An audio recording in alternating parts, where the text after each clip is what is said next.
오늘도 전 민주당원의 댓글 조작 사건, 이른바 드루킹 사태가 정치권을 강타하고 있습니다. 한국당은 국회 앞에 천막을 쳐놓고 무기한 농성에 들어갔고 민주당은 우리도 피해자라며 야당의 공세에 반박하고 있습니다. 차재원 부산가톨릭대 초빙 교수 최진영 변호사와 관련 내용 짚어보겠습니다. 어서 오십시오. 네, 안녕하십니까. 야당의 공세 수위가 그야말로 날카로워지고 있습니다. 여야 공방이 갈수록 뜨거워지고 있는데 자유한국당은 국회 앞에 이제 천막까지 쳐놓고 무기한 농성에 들어가겠다고 밝혔는데 추미애 대표 사퇴까지 지금 주장하고 있습니다.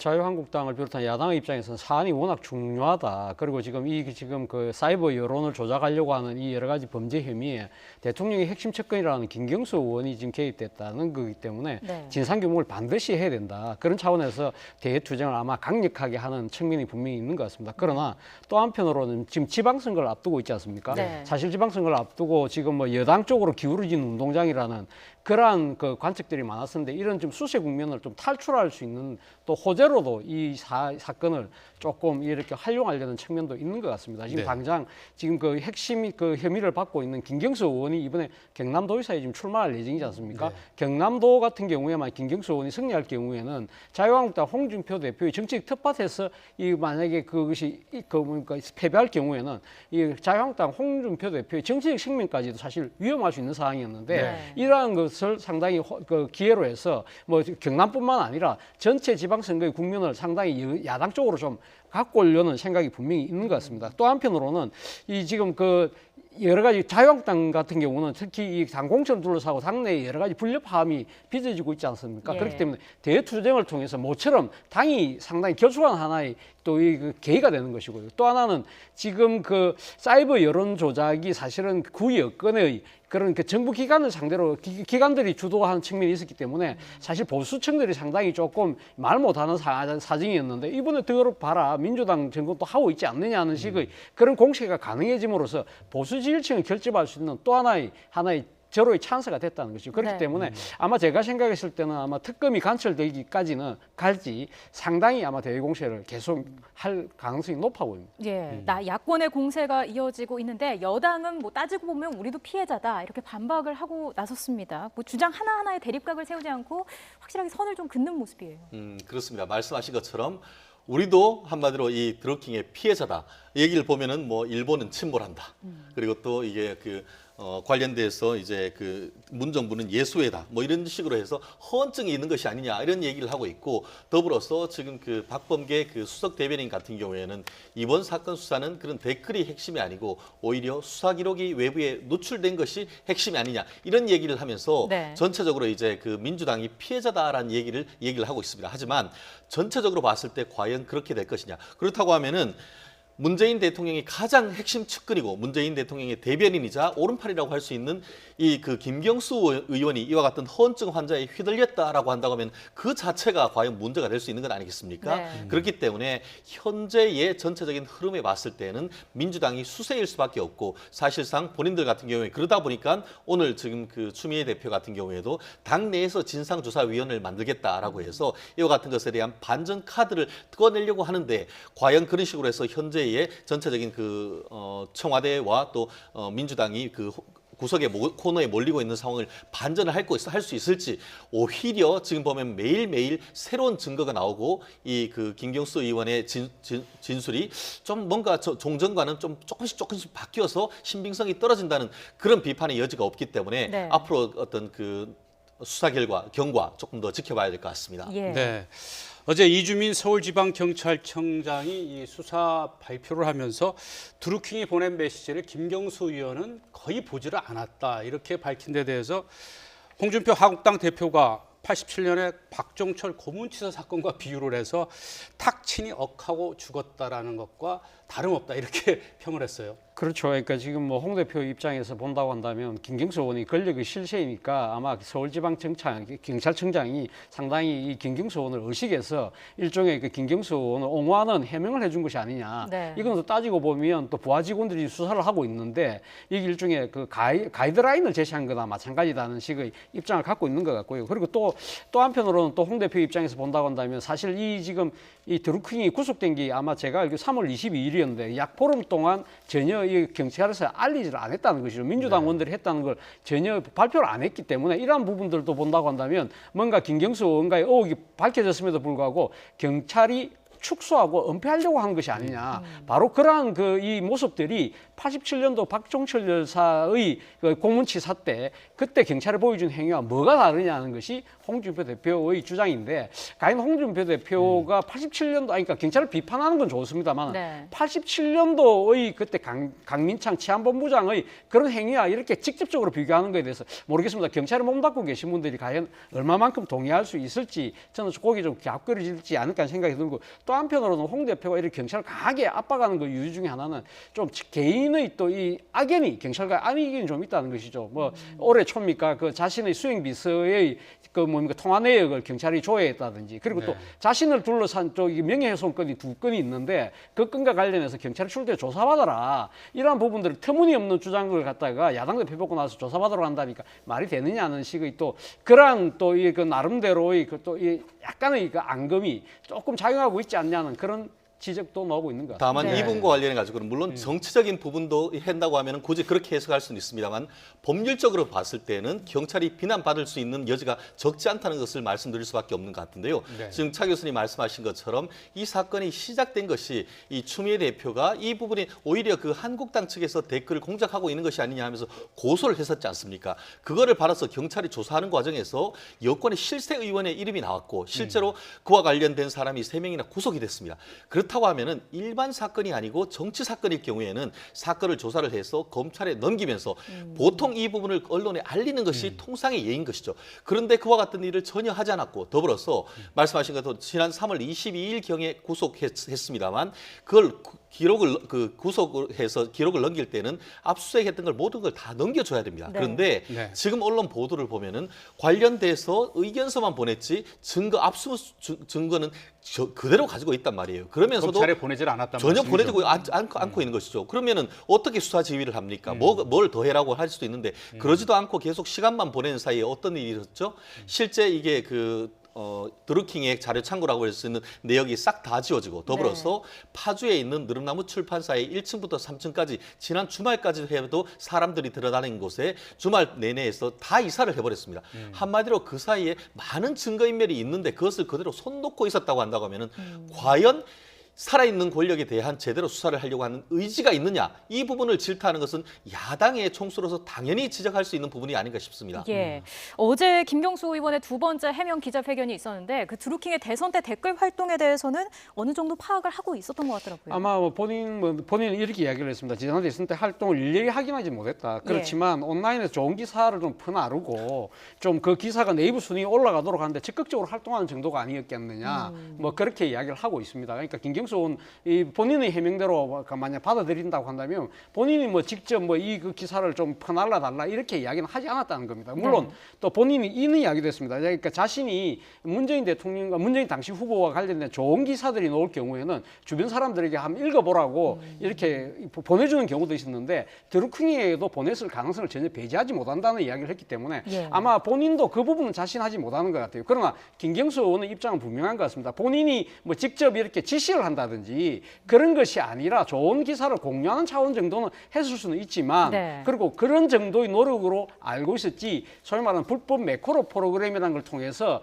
그렇게 여론을 이게 뭡니까 이렇게 본격적으로 조직적으로 조작할 것이라는 것을 몰랐다는 것이 김경수 의원의 그 주장입니다만, 이 부분은 그러니까 검찰이나 경찰의 수사를 통해서 좀 더 밝혀야 될 부분이 아닐까 생각이 듭니다. 저는 이 부분과 관련해서도 좀 그 사실관계를 좀 더 확인할 필요가 있다라고 하는 것이 김 의원 같은 경우에는 2차례에 걸쳐서 언론과 인터뷰를 했지 않습니까? 첫 번째 설명과 두 번째 설명이 살짝 달라지는 모습을 보이고 있습니다. 실제 최초에 만난 경위에 대해서도 1차 인터뷰에서는 2016년 중반에 의원회관으로 이 드루킹이 찾아와서 알게 됐다, 이런 취지로 얘기를 했는데 어제 같은 경우에는 대선 전후에 좋은 일로 해서 이렇게 만났다라고 해서 만난 시점이 살짝 다릅니다. 예. 더불어서 연락한 횟수나 시도도 뭐라고 했습니까? 처음에 언론 보도에 대해서 수백 차례 주고받았다는 것은 명백한 사실이 아니다. 이렇게 했었는데 어제 같은 경우에는 제가 홍보하고 싶은 기사를 드루킹에게 전달됐을 가능성도 배제할 수 없다. 진술이 바뀌었고 또 하나 인사청탁에 대한 언급 같은 경우에도 직접 찾아와서 당일 청탁했고 무리한 요구라서 들어줄 수 없다라고 처음엔 얘기했지만 나중에 뭐라고 했습니까? 다 끝나고 나서 이제 의원실에 와서 좋은 사람 추천하고 싶습니다 하니까 해주세요. 그렇게 해서 그 사람을 받아가지고 이게 그 청와대 인사수석실까지도 소개를 해줘서 검증까지 했다는 거 아닙니까? 예. 그렇다고 하면은 마치 처음에는 무리한 요구라서 그 자리에서 이런지에 거절했는 취지로 얘기했다가 알고 봤더니만 다 들어주고 청와대 인사수석실 검증하는 과정에서 그것이 안 돼서 결국엔 그 민정수석까지도 그 수석 비서관까지도 왔다면은 결국 진술이 계속 바뀔 경우에 법조인들은 아 이거는 뭔가 숨기려고 하지 않느냐 하는 의심이 있다는 생각이 들 수밖에 없기 때문에 아마 이 부분에 있어서 앞으로 경찰 내지 검찰의 수사 필요하지 않을까 싶습니다. 네. 바로 그 대목이 바로 이제 경찰이나 검찰 수사를 통해서 밝혀져야 할 가장 중요한 대목인데요. 어찌 됐든 김경수 의원이 이 드루킹이 인사청탁을 해와서 자기 선에서는 좀 감당하기가 버거우니까 청와대 인사수석실에 연락을 해서 결국은 백원우 민정비서관이 만났어요. 그러니까 민정비서관은 그러니까 백운호 민정비서관을 만날 거는 그러니까 추천하고 난 이후에 그 추천이 무산되고 난 뒤에 그러니까 청탁이 들어지고 나지 않았다고 아마 드루킹이 판단해서 협박을 했다는 거 아닙니까? 그리고 바로 그 때문에 민정비서관에게 연락을 했다는 거거든요. 그렇다고 한다면 아마 근데 그렇다고 한다면 뭐 일반적으로 생각했을 때 그러면 협박을 받았다고 하면 김경수 의원 입장에서는 그러면 경찰이나 이런 데 고발을 하는 것이 맞는 것이지 네. 어떻게 왜 민정비서관에게 그러니까 연락했을까? 이 부분이 지금 그러니까 드러난 의문인데 저도 사실 좀 그 부분 좀 솔직히 납득이 되지 않습니다. 그러나 뭐 김경수 의원 입장에서는 지금 아마 해명하는 부분은 자신이 추천한 사람이 무산이 되었기 때문에 인사 검증을 담당했던 그러니까 그 이제 민정비서관을 통해서 한번 이 내용을 한번 좀 살펴봐달라 그런 차원에서 이야기를 했던 거고. 차 교수님 말씀을 정리하면 일단 청와대에서는 김경수 의원에게 이 드루킹이 인사청탁을 한 부분은 모르고 있었다 그 말씀이죠. 아니 했죠. 그러니까 청탁을 했고, 그러니까 청탁을 아니고 인사 추천을 했고, 네. 그 추천이 무산됐다는 거죠. 그러니까 어느 선에서 무산된 겁니까? 그러니까 그 인사 검증하는 단계에서 청와대 내에서 그래서 무산이 되고 나니까 그걸 갖다가 김경수 의원이 드루킹에게 이 사람 외교 경력이 부족해서 안 된다고 이야기하니까 그때부터 본격적으로 협박을 했다는 것이죠. 한번 두고 보겠다는 식으로. 그래서 그러니까 그 인사 검증을 담당했던 백운호 비서관에게 이 문제가 어떻게 되는지 다시 한번 살펴봐달라고 하니까 백운호 그 비서관 입장에서는 이 지금 추천한 이 드루킹하고 연락이 안 되더라는 거 아닙니까? 그러다 보니까 추천한 사람 피추천인 이 변호사입니다만은 이 변호사의 그 연락처가 있으니까 그 연락을 그러니까 직접 그 사람에게 직접 전화를 해서 한번 들어와 봐라. 그래서 어떻게 사안인지 자기가 그렇게 들었다는 겁니다. 그러나 앞서도 제가 말씀드렸지만 이런 사안 일반적인 케이스에 보면 이거는 협박을 명백히 받았다고 한다면 이거 사법 당국에다 고소 고발을 해야 될 문제지 네. 왜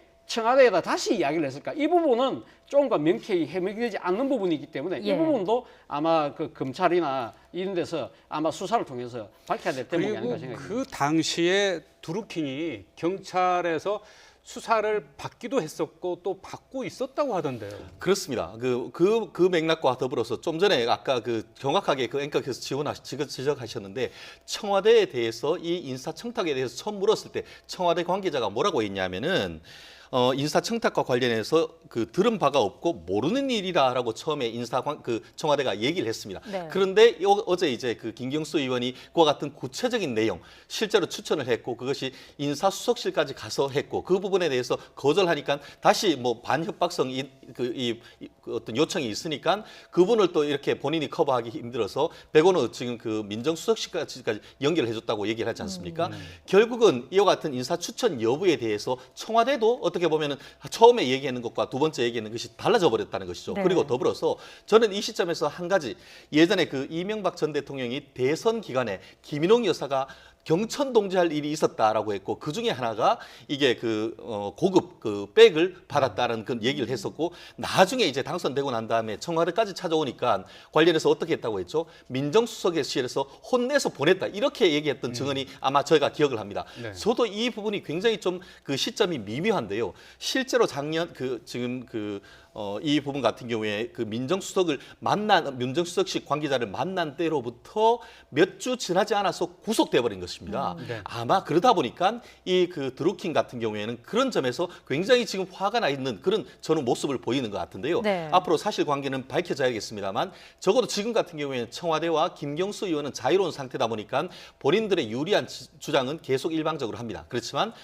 지금 드루킹 같은 경우에는 구속된 상태이기 때문에 본인의 얘기를 하지 못한단 말이에요. 앞으로 아마 어떤 식으로든 드루킹의 변명 내지 그 부분에 대한 반론이 있을 것 같은데 그 반론이 어떨지 아마 많은 분들이 궁금해하지 않을까 싶습니다. 자, 예. 최 변호사님 말씀은 백원우 민정비서관을 해당 변호사, 그러니까 인사 추천했던 변호사까지 만나고 난 뒤에 드루킹이 경찰에 전격 구속돼 버린 거죠. 3월 시점이 22일입니다. 그렇습니다. 그 시점이 굉장히 좀 그 시점에 미묘하다는 대해서 것이죠. 지금 드루킹이 굉장히 분노하고 있다. 그럴 가능성이 있는 것이죠. 그리고 그 시점에 더불어서 본인이 추천해준 분노하는 이유를 봤을 때는 그 인사청탁을 들어주지 않았다는 점이 제일 중요하고 더불어서 본인이 그 인사청탁에 대해서 안 들어준 이유가 이 부분이 외교 관계나 이런 부분에 대해서 제대로 몰라서 그렇다라고 했는데 나중에 알고 봤더니만 이 오사카 총영사로 간 부분이 외교 관계의 전문인이 아니고 한 언론사의 논설위원회였다는 그런 부분에서도 아마 이와 같은 댓글을 하거나 했던 이유 중에 하나가 아닌가 이렇게 분석이 나오는 것 같습니다. 예. 드루킹의 입장에서는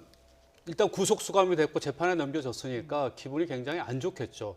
또 어떻게 보면 정치 브로커 같은 어떤 기능을 어떤 선거 기간에 했거나 아니면은 또 이러한 댓글 조작을 통해서 뭔가 이 정치권의 어떤 연출을 대고 자신의 어떤 뭐 청탁 같은 것을 요구하기 위해서 그런 정황도 나타나고 있다 보니까 앞으로 수사 과정에서 또 굉장히 이러한 어떤 분노를 이 여당의 불리한 진술을 할 수 있는 가능성도 더 커지는 것 아니겠습니까? 그렇죠. 이때까지 지금 경찰에서 지금 조사를 받으면 진술 거부권을 행사하면서 묵비권을 행사했거든요. 그런데 이제 본인 입장에서는 아마 본인이 상당히 지금 이제 뉴스의 주목도 받고 있고 그리고 지금 모딘이 협박범처럼 몰리고 있기 때문에 아마 본인이 그것이 진실이 아니라고 한다면 또 아니면 또 본인이 제스를 감경시키기 위해서라도 적극적으로 아마 방어에 나설 가능성이 크다고 봅니다. 그러나 이제 제가 좀 사실관계는 좀 분명히 해볼 필요가 있을 것 같은데요. 그러니까 지금 그 백운우 비서관이 만날 때 백운우 비서관이 그러니까 드루킹하고 연락이 되지 않았다. 네. 그리고 나서 이 지금 피추천인 그 추천받은 그 변호사하고 만나고 난 뒤에 연락하려고 하니까 그때는 구속이 됐다는 거죠. 그러니까 그 상관관계가 마치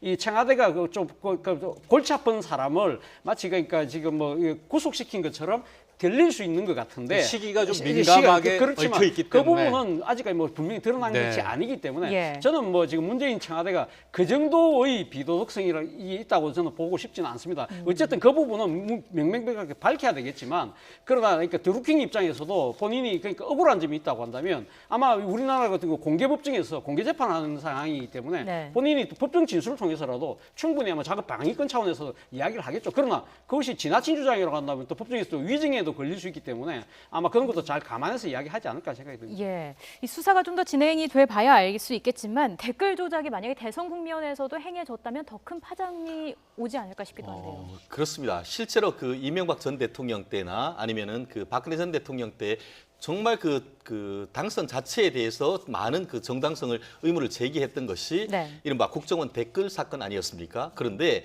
지금 다른 것은 결국 이 댓글 작업을 했다는 본질은 같고 만약에 했다면 다만 그것이 민간인이었냐 아니면은 공무원이었냐 이 차이밖에 없는 것이거든요. 거기다 더불어서 현재까지 지금 구속된 범죄 사실 같은 경우에는 올 1월 달에 있었던 평창 올림픽과 관련돼서 남북 단일팀 만든 그런 부분에 대해서 여당을 굉장히 비난하는 듯한 것을 추천을 했는데 네. 지금 같은 경우에는 앞으로는 지금 본인 김경수 의원이 얘기하듯이 이미 대선 경선 과정에서 만났고 실제 여러 가지 어떤 인터넷상의 활동을 했다는 점이 미루어 짐작되는 부분이 많지 않습니까? 예. 그렇다고 하면은 과연 그 과정에서 지금 김 의원이 그 파주까지 2번 갔고 또 이 드루킹이 김 의원실 국회의원 의원 회관까지도 몇 차례 갔는 그 사이에 과연 어떤 일들이 있었고 무슨 얘기가 있었는지 그 대선 과정에서 경선 과정에서 그리고 본선 과정에서 어떤 지원이 있었는지 그리고 지원하는 방법이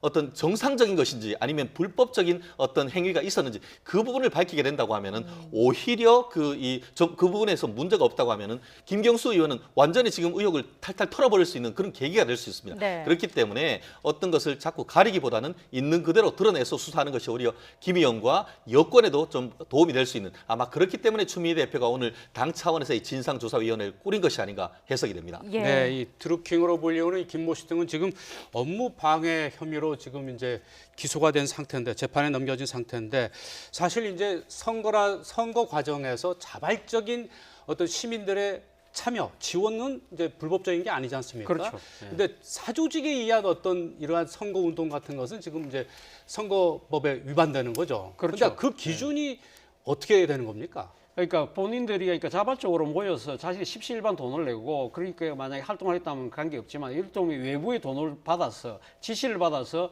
일종의 선거 사무실 같은 걸 차려놓고 불법적으로 그러니까 뭐 이렇게 뭐 메시지를 날린다든지 그렇게 한 경우는 아주 유사 선거 운동, 유사 선거 사무소 설치 이런 식으로 선거법에 저촉이 될 수 있는 것이죠. 드루킹도 사실은 이것 때문에 지난 대선 과정에서 아마 이게 뭡니까 선관위에 뭐 누군가 제보를 했다고 합니다. 그렇죠. 제보를 네. 해가지고 예를 들면 그 드루킹이 만들어놨던 경제 공진화 모임이라는 경공모 회원들을 상대로 해서 민주당 지지 그리고 또 뭡니까 이 당 가입 민주당 가입을 독려하는 그러한 행위 그리고 또 이 지금 그 회원들을 상대로 해서 이 문재인 안희정 정권 교체 뭐 이런 문구가 써진 이 수군 타워를 돌린 모양이에요. 그런 것 때문에 제보가 있어가지고 선관위가 조사를 했는데 알고 보니까 선관위 나름대로 조사를 해보니까 이것이 외부의 돈으로 해서 뭐 이렇게 들어온 것이 아니라 자발적으로 자신들 회원들끼리 그러니까 정치적 성향이 같으니까 그렇게 했고 자발적인 돈을 걷어서 그렇게 했다. 그래서 그 선관위가 결국 검찰에 위촉을 했습니다만 검찰에서도 그러니까 돈이 다른 데서 들어왔다는 것을 입증을 못 해내서 그러니까 지금 경공모 회원들을 통해서 수익 사업을 통해서 그 돈을 다 충당했다고 이야기하는 바람에 그것이 무혐의 처분이 됐다고 하거든요. 그런데 지금 그 검찰에서는 오늘 그 뭐 보도에 보면 검찰총장이 이 부분에 대해 다시 한번 재점검을 해보자. 지금 선거법으로 지금 사실 이 부분은 공소시효가 지났지만 네. 그러나 그때 당시 검찰의 행위가 정당했는지 안 했는지 부분에 대해서 한번 살펴본다고 했기 때문에 이 부분은 아마 곧 또 조만간 진상이 드러나지 않을까 하는 생각입니다. 네. 이 드루킹이 운영하고 있는 누릅 출판사라든지 또 드루킹이 운영하고 있는 뭐 카페라든지 여러 가지 조직들 그 운영 자금의 어떤 출처도 굉장히 또 쟁점이 될 것 같아요 앞으로. 그렇습니다. 왜 그러냐 하면은 아시다시피 그 직접 운영했다고 하는 느릅나무 출판사가 2008년 정도부터 해서 대략 한 10년 가까이 운영을 했는데 저 확인을 해봤더니만 내는 책이 하나도 없는 거예요. 네. 그러면은 출판사가 운영을 해서 돈을 벌어서 했다고 하면은 이해가 되는데 유령 출판사였고 그리고 1층은 북카페, 2층, 3층은 그 가보니까 이른바 그 관련되는 그 미용용품 이런 부분을 팔아서 또 운영을 했다고 하는데 사실상 그로 인한 매출이 아주 미미했다고 하는 것이죠. 그렇다고 하면은 한 달에 한 470~80만 원 정도 되는 운영비 아마 지금 10년 동안 한 번도 이것을 미룬 적이 없다고 소유자는 증언을 하고 있는데 그 비용이 어디서 나왔나 하는 것인데 지난번에 좀 전에 그 차 교수님 말씀하신 것처럼 지난 대선 과정에서 선관위가 이 유사 그런 그 선거 캠프를 꾸려놨다는 것으로 고발까지 했지만 그것이 무혐의 결정된 것이 대선이 지난 작년 11월 달에 검찰에서 무혐의 결정을 했는데 그 이유가 오늘 그 일부 언론 같은 경우에는 그 당시에 있었던 이 그 누름나무 출판사들이 조사를 거부를 했다고 합니다. 그래서 제대로 조사하지 못했다는 그런 이유를 지금 들고 있는데 네. 네. 말씀하신 것처럼 과연 그 돈이 어디서 왔는지 이 부분 우리가 그 법조인들이 그런 얘기를 합니다. 사람은 거짓말을 하지만 돈은 거짓말을 하지 않는다. 자금에 대한 압수수색, 자금 출처 조사하면은 이 부분에 대해서는 매우 쉽게 그 자금의 출처를 확인할 수 있기 때문에 지금 그 경공모에 얘기하는 것처럼 본인들이 강의를 하는 과정에 3, 4만 원씩 모아서 했다. 뭐 그런 식으로 된다고 하면 충분히 해명이 될 것이고 네. 아니고 우리가 어떤 식의 외부에서 자금이 들어왔다고 하면은 그 부분도 비교적 쉽게 확인할 수 있지 않을까 지금 싶습니다. 우리가 논의하고 있는 이러한 쟁점들이 앞으로 이제 검찰이나 경찰이 수사해야 할 부분입니다. 네. 자, 다음 주제로 넘어가 보겠습니다. 셀프 후원 의혹이 위법이라는 선관위의 판단에 따라서 김기식 전 금감원장이 자리에서 내려왔습니다. 뭐 정의당 데스노트의 적중률이 100%다 이런 얘기가 나오고 있어요. 아무래도 뭐 정의당 입장에서는 아무래도 그러니까 그 문재인 정부하고 상당히 나름대로는 그러니까 진보적인 그러니까 가치를 갖고 있다고 보다 보니까 네. 이제 다른 야당보다는 기준이 조금이라도 조금 낮겠죠. 그렇다고 한다면 이 정의당의 데스노트가 발동됐다는 이야기는 그만큼 국민의 눈높이란 최소한의 기준에도 가면 김기식 금감원장이 맞추지 못했다는 뜻일 겁니다. 예. 그렇기 때문에 저는 뭐 어제 김기식 원장이 물러난 이유 중에 하나가 선관위가 셀프 후원에 대한 위법이라는 측면도 있습니다만, 그러나 이 지금 그 피감기관의 그 돈으로 해외 출장을 다녀왔다는 그러한 이 계속된 의혹들이 그 번져나가면서 국민들의 기대에 못 맞췄다, 국민들의 눈높이에 벗어났다, 그것이 뭐 청와대는 관행이었다고 이야기하지만, 그러나 이 문재인 대통령이 이야기했듯이 국회의원 전체의 평균 도덕성보다도 미치였다는 것을 아마 정의당의 데스노트가 증명하는 부분이 아닐까 하는 생각입니다. 네.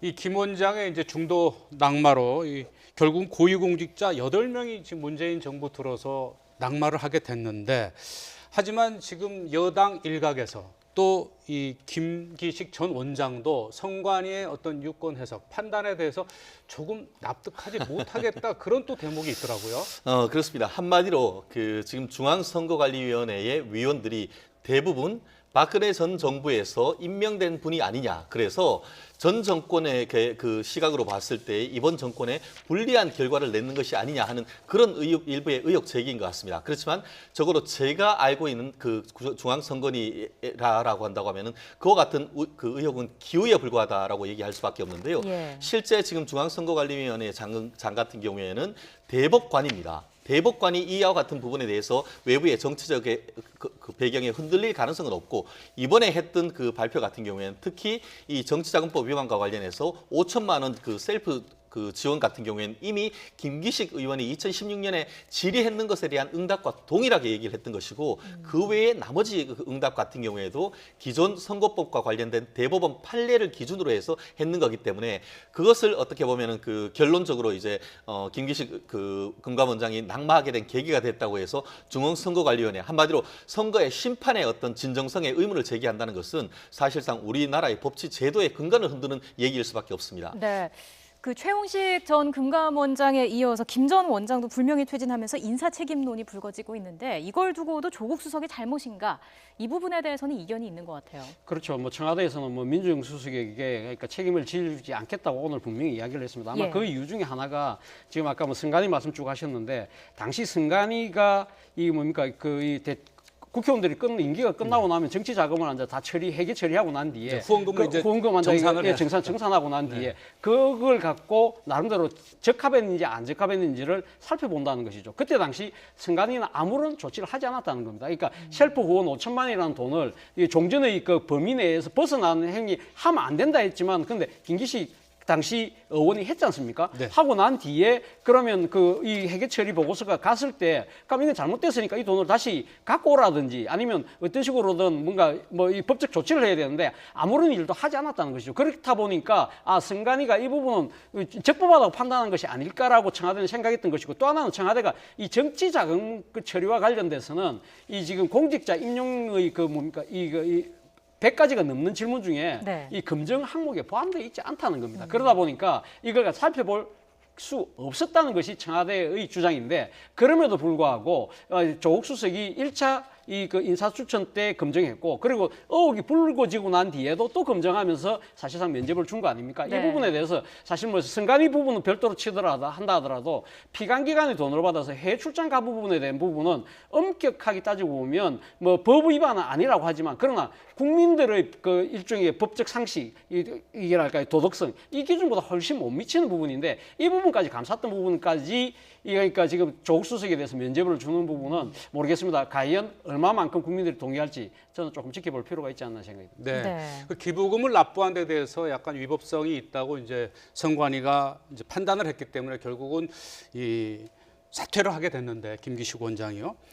이번을 계기로 해서 김기식 전 원장의 의혹 제기된 부분이 또 이 피감 기관의 지원을 받은 해외 출장 아니겠습니까? 그래서 민주당에서는 이번 계기로 국회의원도 해외 출장 사례, 피감 기관 지원받은 해외 출장 사례를 전수조사하자, 이렇게 지금 역공에 나서고 있는데 자유한국당은 좀 입장이 다른 것 같아요. 이미 이 문제가 불거지니까 청와대가 이 민주당을 통해서 16건 피감 기관에 대해서 샘플링해서 전수조사를 했는 결과 전체적으로 지금 그 피감 기관을 도움을 받아서 외유성 이 외유건 어쨌든 업무건 간에 해외여행을 갔다 왔던 것이 민주당보다 오히려 한국당이 더 많았다. 그런 식으로 했고 그 부분에 대해서는 한국당 같은 경우에는 김기식에 대해서 보라고 하지 이것을 통해서 물타기를 하는 것이 아니냐. 국회의원 사찰한다고 예, 이렇게 해외 주장하고 있죠. 의원 사찰하는 것이 아니냐. 이렇게 지금 반발했었지 않습니까? 네. 결국 그 이와 같아 한다는 것은 저도 느끼는 게 야, 정말 국회의원이 정말 좋은 직업이구나. 이런 생각을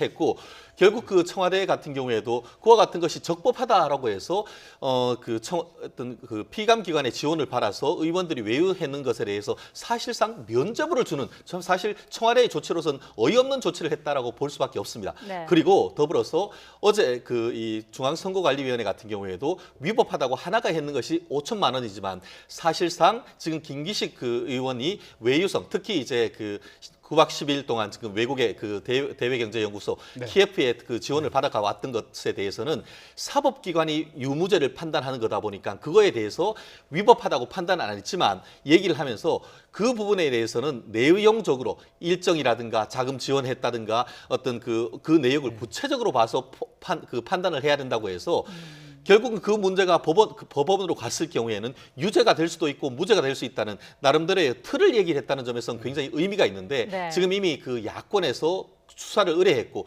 즉 전격적으로 지난주에 이제 검찰에서 관련되는 내국 것에 대한 압수수색을 했기 때문에 추가적인 이 부분에 대한 그 수사한 다음에 어떤 식으로 처리되는지 우리가 좀 더 지켜봐야 되는 부분이 아닌가 싶습니다. 근데 네. 국회의원들의 이 외유성 출장은 앞으로 좀 근절돼야 되지 않겠습니까? 그렇습니다. 이번 사건을 계기로. 그렇습니다. 명확하게 보면은 명확하게 지금 업무 관련성이 있고 그 일정이 직무와 관련된 것으로 80~90% 돼 있다고 하면은 그럼 국민들이 피감기관 제대로 가서 하라는 취지가 되겠지만 그것이 아니고 이번처럼 이른바 로마의 휴일 외유성 그 관광이라고 한다고 하면은 그 부분을 누가 그 어떤 진정성을 인정을 하겠습니다. 그렇기 때문에 앞으로 누구가 됐건 이번 20대 국회에서 이른바 김기식 방지법과 같은 것을 스스로 발의해서 자기의 권한 잘라내는 모습 정말 국민들은 기대하지 않겠습니까? 네. 저는 그 해외 출장과 관련 전수조 관련해서 뭐 여당이 지금 이렇게 주장하는 건 일종의 물타기일 수도 있다고는 봅니다. 그러나 차제에 그러니까 의원들의 이 외유성 출장 이 부분은 상당히 오랫동안 논란이 되었던 부분 아닙니까? 분명한 네. 기준을 나쁜 만들 수 관행이었죠. 네, 나쁜 관행이었죠. 그러니까 이러한 부분들을 분명한 기준을 세워야 된다. 그러기 위해서는 사실은 지금 뭐 정부가 이렇게 하라고 말하고 할 문제가 아니고 국회 스스로 할 필요가 있습니다. 하는데 할 방법도 있습니다. 국회 윤리특위 안에 국회 윤리심사자문위원이라고 9명으로 외부인으로 구성된 위원회가 있습니다. 그 사람들에게 전권을 줘서 그 이전에 전수조사하고 뭐가 잘못됐는지를 보고 난 뒤에 명확한 규정을 세워서 앞으로 그 규정에 벗어나는 사람들한테는 강하게 페널티를 물면 되는 겁니다. 저는 네. 차제 이것이 정치 공방으로 흐를 것이 아니라 끝날 것이 아니라 저는 분명한 해외 출장에 대한 준거의 틀을 분명히 만들어야 된다고 생각합니다. 근데 저는 이 부분 관련해서 이미 준거의 틀은 있습니다. 이번에 이 중앙선거관리위원회가 만들어둔 그 기준 그 자체가 준거의 틀이고 이미 그 관련해서 1991년 13대 국회의원의 이른바 상공위 외유 사건에 그 당시 같은 경우에도 거의 이 자동차 공업협회에서 3명의 국회의원을 한 9박 10일 보냈고 실제 1인당 한 3천만 원씩 들었는데 그때 같은 경우에도 주된 목적 보고서에 보면은 의원들이 정기적인 조사를 함에 있어서 회계와 관련된 의견 청취 이런 식으로 했을 때에 했는데 이번 사건도 거의 동일합니다. 그렇기 때문에 이번 중앙선거관리위원회 같은 경우에는 사법기관이 아니다 보니까 유무죄를 판단을 안 했지만 사실상 이 부분은 중앙선거관리위원회의 기준, 대법원의 기준 이미 나와 있고 그 기준에 따라서 의원들이 윤리적인 것으로 판단하면 되는 부분이라고 저는 봅니다. 네, 네. 최 변호사님 말씀대로 그런 기준은 이미 마련돼 있습니다. 그런데 이번 사태를 계기로 해서 국민들은 알고 싶은 겁니다. 20대 국회의원들이 그런 비슷한 출장 사례들을 어떻게 있는지. 그래서 앞으로는 다시는 이런 일이 일어나지 않기 위해서 이번 사건이 좀 교훈이 돼야 되지 않겠습니까? 그렇죠. 사실 뭐 제가 국회에 근무하면서도 지켜봤습니다만은 지금 노골적인 피감기관을 통해서 이렇게 외유가는 경우는 과거에 비해서 엄청나게 없어졌습니다. 그러나 조금 애매모호하게 가는 경우가 많다는 거죠. 바로 그 때문에 윤리 규정을 꼼꼼하게 세세하게 규정할 필요가 있다는 겁니다. 예를 들면 법적인 잣대에 가버리면 도덕적으로 비난받을 수 있는 거 다 빠져나간다는 거죠. 그렇죠. 바로 그 때문에 국회 차원에서 윤리 규정에 좀 더 꼼꼼하게 세세하게 국회의원들한테 맡겨놓으면 또 되겠습니까? 아니요. 그러니까 아까 제가 말씀드렸다시피 외부 자문위원들로 구성되어 있는 분들이 한번 만들어 보자는 거죠. 네, 자 김 전 원장 관련 이야기는 여기서 마무리 짓도록 하고요. 최근 또 큰 이슈가 되고 있는 주제 한 가지 더 간략하게 짚어보도록 하겠습니다. 경찰이 물벼락 갑질로 논란을 빚고 있는 조현민 대한항공 전무를 정식 수사에 들어갔습니다. 구체적인 혐의가 특정이 됐다는 거죠. 그렇습니다. 한마디로 형법상 폭행죄로 지금 수렴하고 있다 이렇게 네. 정리할 수 있을 것 같습니다. 처음 같은 경우에는 물컵을 사람을 향해서 던지지 않느냐 해서 이른바 특수폭행죄가 논란이 됐습니다만 그 과정에서 지금 당시 회의에 있었던 8명 정도 중에 한 6, 7명 정도를 직접 불러서 참고인 조사를 했는 결과 예. 진술이 조금 엇갈리긴 합니다만 종합적으로 봤을 때에 조현민 전무가 그 테이블에 있던 음료수를 이렇게 쳤고 그 쳤는 그 물이 사람에게 튀었다. 이 정도로 지금 어느 정도 그 사실관계가 확정되는 것 같습니다. 예. 아마 이 정도로 했기 때문에 참고인 조사와 CCTV는 뭐 내부에 없었다고 하니까 관련되는 사람에 대한 내용을 듣고 조만간 이제 그 피의자라고 할 수 있는 그 조 전무를 지금 소환할 것 같은데요. 네. 아마 본인 같은 경우에는 그와 같은 행위 자체 어떻게 보면은 이렇게 물을 툭 쳤다. 다만 사람한테는 가지 않았다. 이 정도로 얘기를 하고 있기 때문에 아마 본인이 가서 어떤 진술을 할지를 조금 더 지켜봐야 되겠습니다만 네. 전체적으로 아시다시피 일반 폭행 같은 경우에는 합의하면 처벌이 안 됩니다. 그게 이른바 반의사 불벌죄라고 하는데 네. 변호사까지 선임을 해서 있는 그런 상황이라고 한다고 하면은 이 피해자들에 대해서 아마 내부적으로는 이미 합의 절차를 진행하고 있지 않을까 저는 좀 조심스럽지만 추측해 봅니다. 근데 경찰에 곧 소환돼서 조사를 받을 텐데요. 네네.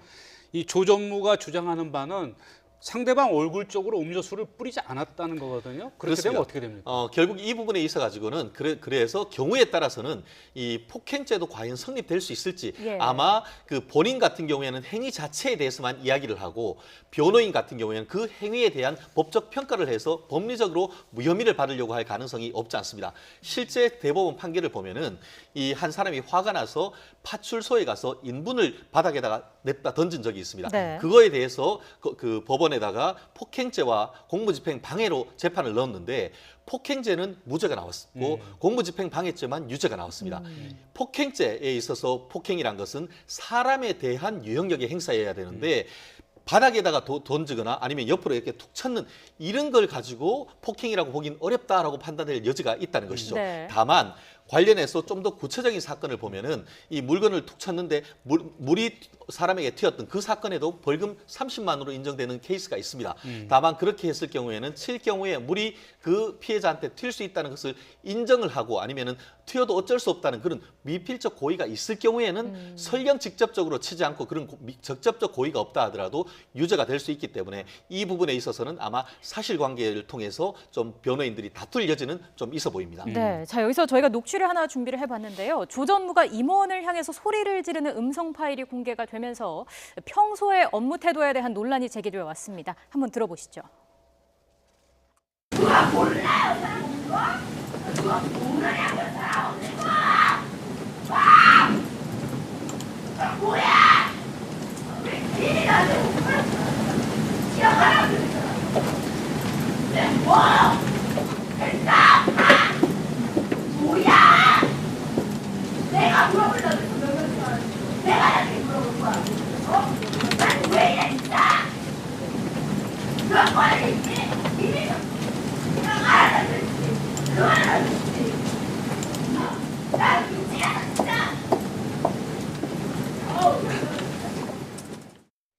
네, 저도 저 소리를 듣고 깜짝 놀랐는데요.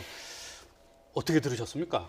저는 뭐 구계자입니다만 제가 들으면서도 상당히 지금 분노가 치미는 걸 진짜 억누를 수가 없었는데 만약에 그 해당된 직원들이 진짜 조현민 전무로부터 직접 저희 이야기를 들었다고 한다면 상당한 아마 이 분노와 함께 심한 모욕감도 느끼지 않았을까. 네. 그리고 또 한편으로는 상당한 또 일종의 상당히 박탈감이라고 할까요? 자괴감이라 할까요? 왜냐하면 자신의 생계가 걸려 있는 직장을 함부로 또 이렇게 간둘 수 없는 그런 사정들 생각하면 여러 가지 진짜 복잡한 신경이 아마 이게 지나가지 않을까 하는 생각인데 바로 그 때문에 사실 어떻게 보면 상당히 이 직장 내에 여러 가지 이런 이 폭언 때문에 상당히 직장인들 우울증도 걸리고 하는 그런 사태들이 많지 않습니까? 네. 저는 뭐 이 부분이 사실 뭐 조현민 전무의 목소리가 인지 아닌지는 아직까지 모르지 않습니까? 물론 대한항공에서는 그걸 뭐 알 수 없다고 이야기를 합니다만 그러나 여러 가지 지금 그 대한항공 쪽에 근무했던 사람들 이야기 들어보면 조인 전무가 저렇게 이 고성을 높이고 폭언을 하는 것이 다반사라고 이야기를 한다는 거 본다고 한다면 이 부분에 대해서는 명백한 뭐 이렇게 일종의 뭐 조사가 필요하지 않을까 싶은데, 물론 문제는 이 피해자라는 분이 나서서 이렇게 문제를 제기하지 않는 이상 이것이 과연 공식적으로 수사가 될지는 제가 법률 비전문가라서 저는 좀 판단이 잘 문제 서지가 않네요. 됩니까? 짤막하게. 그 모욕죄일 가능성이 높은데요. 그 모욕죄는 이른바 친고죄입니다. 지금 교수님 정확하게 얘기하신 것처럼 고소를 해야만 처벌할 수가 있는데, 폭행은 반의사불벌죄, 이것도 친고죄, 합의하면은 사실상 처벌이 어렵다. 그것이 아마 그 법적 한계가 아닌가 싶습니다. 네, 오늘 말씀 여기까지 듣겠습니다. 지금까지 차재원 부산가톨릭대 초빙 교수, 최진영 변호사와 함께했습니다. 두 분 말씀 잘 들었습니다. 고맙습니다.